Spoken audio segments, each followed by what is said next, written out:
کون کہہ رہا ہے اس تجویز آفر پیشکش کے پیچھے، آگے چل کر آپ کو بتاتے ہیں۔ لیکن اب ریاست دوبارہ سے سنبھل رہی ہے، ریاستی سوچ میں انتخابی نتائج نے فرق نہیں ڈالا۔ کون سی سوچ؟ آگے وضاحت ہے۔ ہاں، انہوں نے اپنے اندر آراء اور اسٹریٹجی پلاننگ میں تضادات کو کم کرنے کی طرف توجہ دی گئی ہے۔ یہ بھی ایک میسج ہے، پیغام ہے کہ تضادات تھے اسٹیبلشمنٹ کے اندر، رائے مختلف تھی، اب اس کو کم کیا جا رہا ہے۔ وہ پیشکش میں نے آپ کے سامنے رکھی ہے، اب ذرا بیک گراؤنڈ سنیے۔ آگے چل کر جناب یہی پیشکش بتاتی ہے اور اس کے اندر کہا گیا ہے کہ 8 فروری کے نتائج کے بعد زیادہ بہتر ہوتا کہ عمران خان کو جیل سے نکال کر بنی گالہ میں نظر بند کر دیا جاتا۔ اب اس حوالے سے آفرز بھی ہوئیں، اس پلیٹ فارم پر ہم آپ کے گوش گزار وہ آفرز کر چکے، آپ کو بتا چکے کہ ان پیشکش کے پیچھے مقصد بیسیکلی کیا تھا۔ جناب عمران خان کو جیل سے نکال کر بنی گالہ میں نظر بند کر دیا جاتا۔ 1977 میں جیسے بھٹو نے قومی اتحاد کے ساتھ سہالہ ریسٹ ہاؤس میں نظر بند لیڈروں سے مذاکرات کیے تھے، نیا وزیر اعظم عمران خان سے مذاکرات کرتا۔ 1977 میں فوج نے قومی اتحاد کی لیڈرشپ کو بھی بریفنگز دی تھی، ویسے ہی سیکیورٹی اور معاشی بریفنگز عمران خان کو دی جاتی۔ سمجھ رہے ہیں بات؟ ویسی سیکیورٹی اور معاشی بریفنگز عمران خان کو دی جاتی، یعنی اشارہ کیا ہے اس کے اندر کہ آرمی اور اسٹیبلشمنٹ کی قیادت جو ہے وہ عمران خان سے آ کر ملتی بنی گالہ کے اندر اور انہیں مصالحت کے لیے آمادہ کیا جاتا۔ یہ ایک آئیڈیل سچویشن بتا رہے ہیں، اور اس کے اوپر انیشیٹو کے حوالے سے کچھ لوگ جو ہے ان کی رائے یہ ہے کہ الیکشن کے فوراً بعد کچھ اقدامات اٹھائے گئے، لیکن عمران خان کے انکار کے بعد معاملہ رکا، اور اب اس حکومت بننے کے بعد صدر زرداری صاحب کے آنے کے بعد اب دوبارہ سے ایک انیشیٹو اس حوالے سے اطلاعات ہیں کہ لیا جا سکتا ہے۔ دوسرا معاملہ کیا ہے جناب؟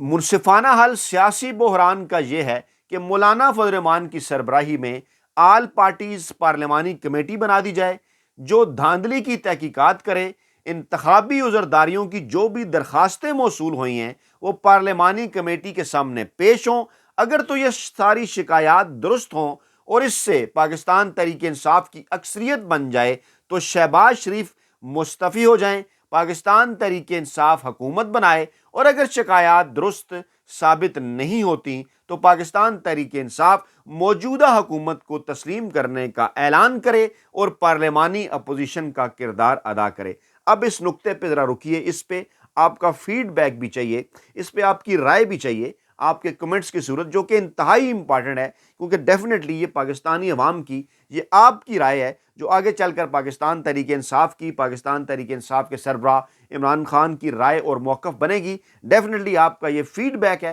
جو کہ ان تک پہنچے گا، اور پھر زیادہ بہتر اور زیادہ زبردست انداز میں وہ مستقبل کے تمام تر فیصلے بھی اٹھا سکیں گے۔ اس کے اوپر آپ نے اپنی رائے ضرور دینی ہے کہ یہ جو ایک تجویز ہے، آگے چل کر میں بتا رہا ہوں کہ یہ پیشکش، یہ آفر کہاں سے آئی ہے، یہ جو ایک تجویز ہے کس حد تک آپ کے خیال میں اس کے اوپر پاکستان تحریک انصاف کو دیکھنا چاہیے؟ ماضی میں کیونکہ کئی دھوکے بھی ہوئے پاکستان تحریک انصاف کی قیادت کے ساتھ، کئی دوسرے اس قسم کے کام مذاکرات کے نام پر، لیکن اب کیونکہ معاملات پہنچ گئے یہاں تک کہ 8 فروری 2024 کے بعد جو انتخابی نتائج آئے انہوں نے مکمل طور پر یہ بات ثابت کر دی کہ پاکستان کے عوام بڑی تعداد میں کس سیاسی شخصیت کے ساتھ، کس رہنما کے ساتھ کھڑے ہیں، اور ایسے سٹیج کے اندر اب پاکستان تحریک انصاف اور عمران خان کا، جو الحمدللہ پہلے بھی کانفیڈنس بلا کا تھا، عمران خان کا پہلے بھی وہ بڑے کانفیڈنٹ تھے کہ پاکستانی عوام ان کے ساتھ کھڑے ہیں، لیکن اب اس کے اوپر لگ گئی ہے مہر، اپنے اور پرائے سب کو اس بات کا اندازہ ہے کہ یہ تمام تر دھاندلی کر لینے کے باوجود جو سب سے بڑا گروپ تھا 90 کا افراد کا منتخب جنہیں کیا پاکستانی عوام نے، وہ پاکستان تحریک انصاف کے حمایت یافتہ تھے دھاندلی کے باوجود۔ یہ نقطہ بڑا امپارٹنٹ ہے، ہم کو اس کو تسلیم نہیں کر رہے کہ وہ 90 تھے، لیکن سر دست وہ جو بیانیہ اپوزیشن نے یا باقی لوگوں نے جھوٹا بنا رکھا ہے کہ جناب دھاندلی نہیں ہوئی، اس کو اگر مان بھی لیا جائے تو سب سے زیادہ نشستیں تھیں پاکستان تحریک انصاف کی۔ اور اسی طرف اس پیشکش میں، اس رہائی میں کی آفر کے اندر، اس تجویز کے اندر اشارہ بھی ہے کہ جو نتائج تھے غیر متوقع 8 فروری 2024 کے، وہ پاکستانی اسٹیبلشمنٹ کے لیے ایک بہت بڑا شوق تھے، اور اس کے بعد یہ راستے کھولے جانے چاہیے تھے۔ ان راستوں کے کھولنے کا بنیادی انیشیٹو لیا گیا، آگے سے انکار ہوا۔ انیشیٹو تھا کیا؟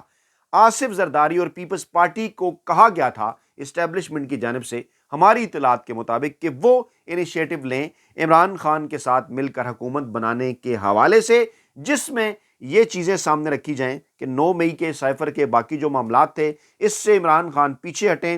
آئیں پولیٹکس میں مین سٹریم میں دوبارہ، اور بعض جو چیزیں ہیں ان کے اوپر ان کو پاکستانی عوام کے سامنے رکھیں اور کہیں کہ جناب یہ تھی غلط اور یہ تھی درست، اور پھر معاملات کو آگے لے کر بڑھا جائے۔ لیکن عمران خان کی پاکستان تحریک انصاف کی ان تمام تر چیزوں کے اوپر تھی جو ہے وہ ایک، کیونکہ آئینی قانونی اصولی سٹینڈ تھا، ان کی ریزرویشنز تھی۔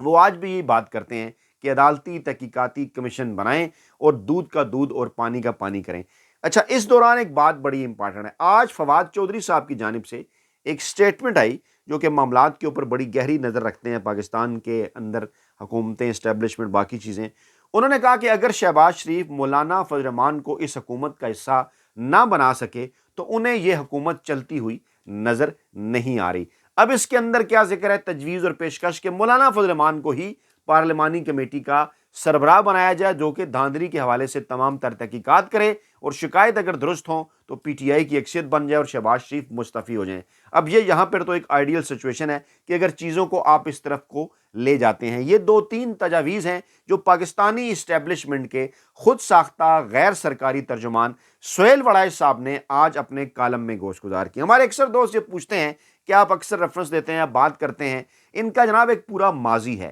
یہ تمام تر یہ جو کالم وغیرہ لکھے جاتے ہیں، یہ کوئی ایسا نہیں ہوتا کہ وہ کہتے ہیں کہ آتے ہیں خیال جو ہے وہ عالم غیب سے، وہ کیا شعر ہے، میں شاید غلط پڑھ گیا ہوں کہ عالم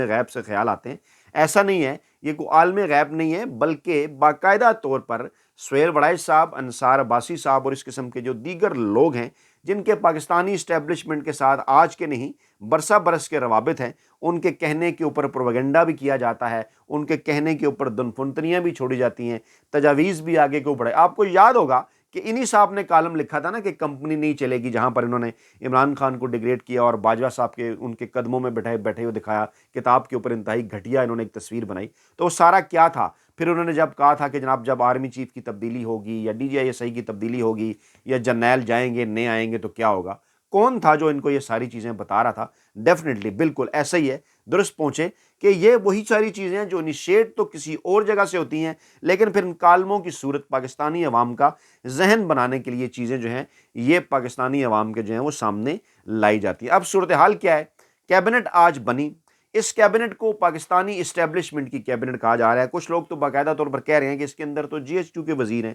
یہ تو شہباز شریف کی ایک ڈمی قسم کی حکومت ہے۔ اس کے اندر کون ہے؟ محسن نقوی وزیر داخلہ، اچھا اورنگزیب صاحب وزیر خزانہ، اگرچہ وہ رمدے جو نواز شریف فیملی کے بڑے قریب تھے، خلیل الرحمان رمتے، اور پھر چودھری اسد الرحمان اور اس قسم کے جو لوگ ہیں یہ جو، اور پھر اسی طرح سے اٹارنی جنرل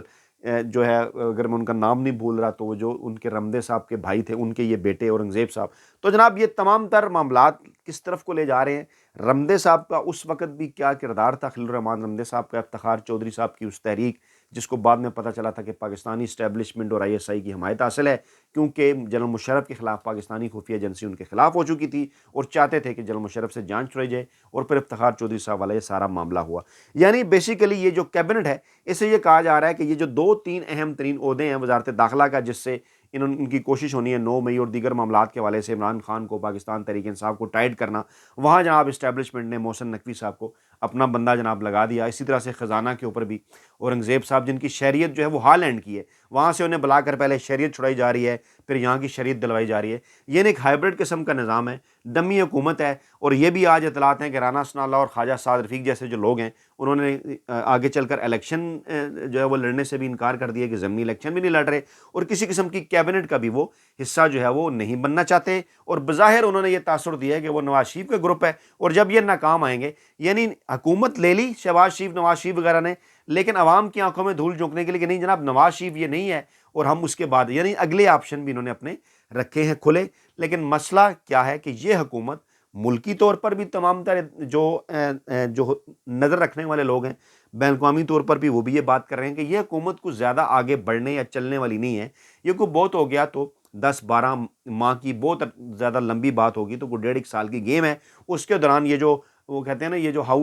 جو ہے وہ کارڈز جو ہاؤس آف کارڈز یہ جو سارا بنا رکھا ہے نا، یہ گر جائے گا، کیونکہ اس کے اندر جو بیس اس کی نہیں ہے اور یہ جو تجاویز اس قسم کی آ رہی ہیں، مقصد ان کا یہ ہے کہ کسی نہ کسی طریقے سے عمران خان کے ساتھ ڈیل کر لی جائے، اور آفرز بھی کی جا رہی ہیں۔ تازہ ترین اطلاعات بھی یہی ہیں۔ یہ آفر بھی جو سہیل وڑائچ صاحب خود ساختہ ترجمان ہے، یہ بھی یہ ظاہر کرتی ہے کہ راستے وہ کھولنا چاہتے ہیں، ڈپینڈ کرتا ہے اب پاکستان تحریک انصاف اور عمران خان کی قیادت کے اوپر۔ اس کے اوپر جناب آپ نے رائے دینی ہے، فیڈ بیک دینا ہے، کمنٹ کر کے آپ نے بتانا ہے، اور باقی جو آج ہوئی ہیں لیٹسٹ ڈیولپمنٹ، اس پر اگلی ویڈیو کے اندر ہم بات کرتے ہیں۔ سردست یہ بڑی خبر ڈیولپمنٹ آپ کے پاس ہمارے پاس تھی، ہم نے آپ کے گوش گزار کی۔ اپنا بہت خیال رکھیے گا، دعاؤں میں یاد رکھیے گا۔ نئی ویڈیو کے ساتھ جلد حاضر ہوں گے، اللہ نے کے بعد۔